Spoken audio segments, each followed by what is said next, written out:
Bonjour et bienvenue dans ce 11e podcast où on va toucher un sujet que j'adore, l'amour. Aimer, c'est quoi? C'est avant tout accepter l'autre dans son entier, pour ce qu'il est, pour sa personnalité, ses qualités comme ses défauts. Il existe plusieurs amours, dont le premier, qui est l'amour de soi, celui qui vous permettra de trouver votre bonheur en couple et d'être épanoui dans une relation sentimentale.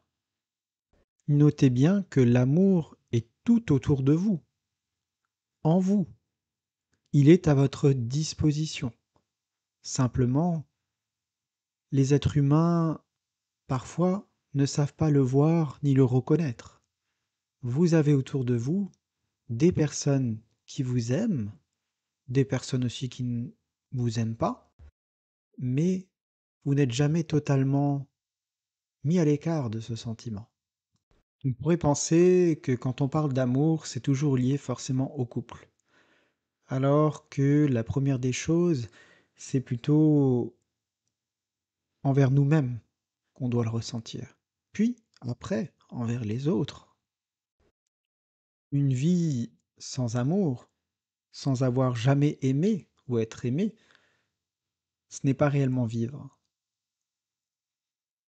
Car dans notre condition humaine, nous devons développer certaines qualités pour pouvoir un jour nous éveiller. L'amour en fait partie.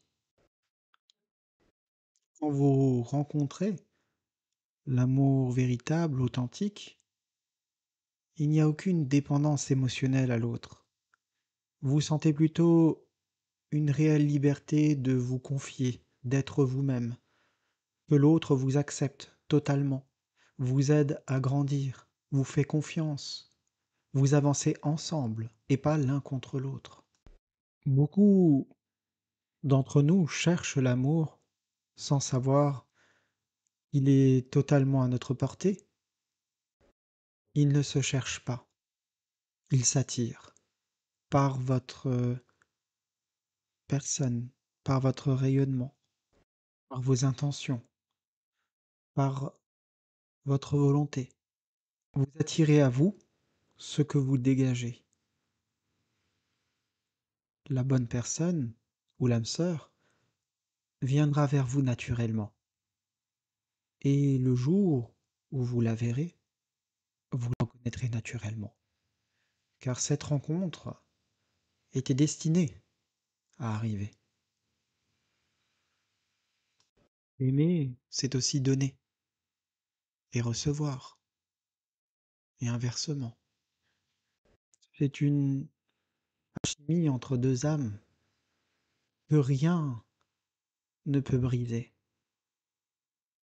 Deux âmes qui sont entièrement liées par ce sentiment et qui ne se quitteront jamais. Ils se reconnaîtront, ils se sentiront connectés l'un à l'autre, même à leur première rencontre. Ils sentiront qu'ils se connaissent depuis longtemps, comme un membre de la famille. Une bonne relation, harmonieuse, heureuse, nécessite avant tout une bonne communication, beaucoup d'amour ainsi que une fidélité et une loyauté sans faille. Il n'y a pas de doute quand vous êtes avec la bonne personne. Celle-ci vous fait sentir en paix. Vous n'avez pas peur. Vous vous sentez aimé. Vous vous sentez apprécié pour qui vous êtes. Vous êtes une équipe. Vous marchez main dans la main face à toutes les épreuves. Si l'un trébuche, l'autre est là. Il ne s'agit pas là que d'apprécier l'aspect physique de votre personne, mais cela va bien au-delà. La personne vous aime pour votre personnalité, pour ce que vous dégagez, pour vos qualités, aussi vos défauts, votre façon d'être, d'agir. Je suis convaincu que certaines personnes nous sont destinées et qu'après, nous écrivons évidemment l'histoire ensemble, mais que certaines choses doivent arriver pour une raison précise. Une rencontre entre deux personnes n'est jamais le hasard. Être amoureux de quelqu'un est un sentiment d'affection profonde envers cette personne. Vous ressentez, vous comprenez les besoins de l'autre ainsi que ses désirs. Vous le soutenez dans ses actions, son évolution aussi. Vous lui êtes dévoué, vous souhaitez un engagement à long terme. Vous ferez tout pour maintenir cette relation malgré les défis qui vous attendent. Peut-être des désaccords, mais vous avancerez ensemble et rien ne vous séparera.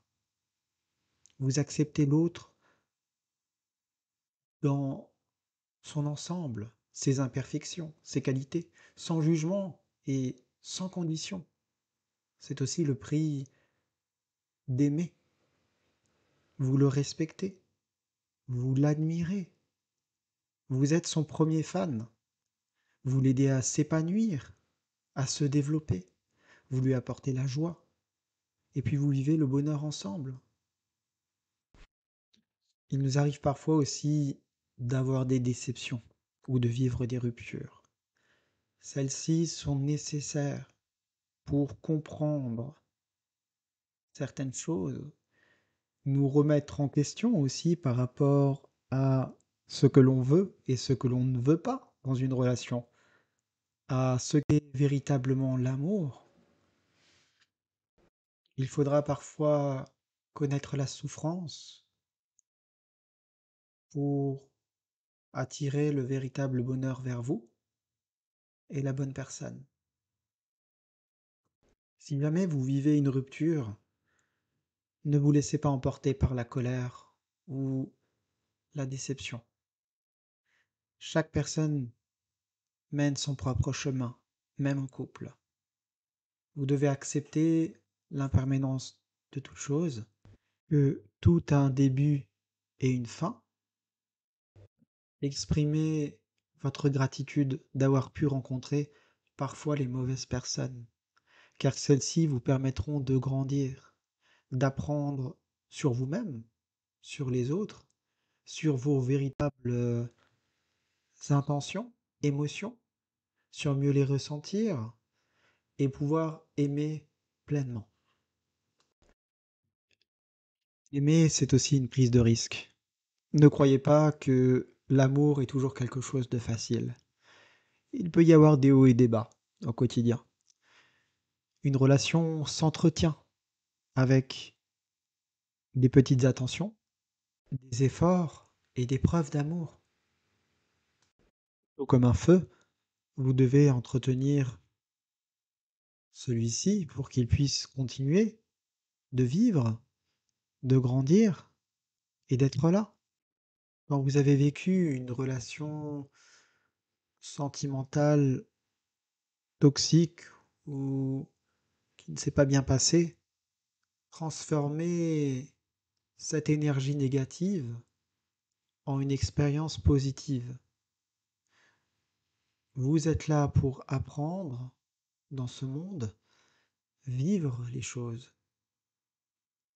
Toutes les expériences ne seront pas joyeuses ni malheureuses, mais il faut les accepter. Lao Tse disait: l'amour c'est comme une fleur, elle a besoin de soins, d'attention et d'efforts pour grandir. Si vous portez un amour puissant et inconditionnel envers quelqu'un, vous pourrez certainement sacrifier beaucoup pour cette personne.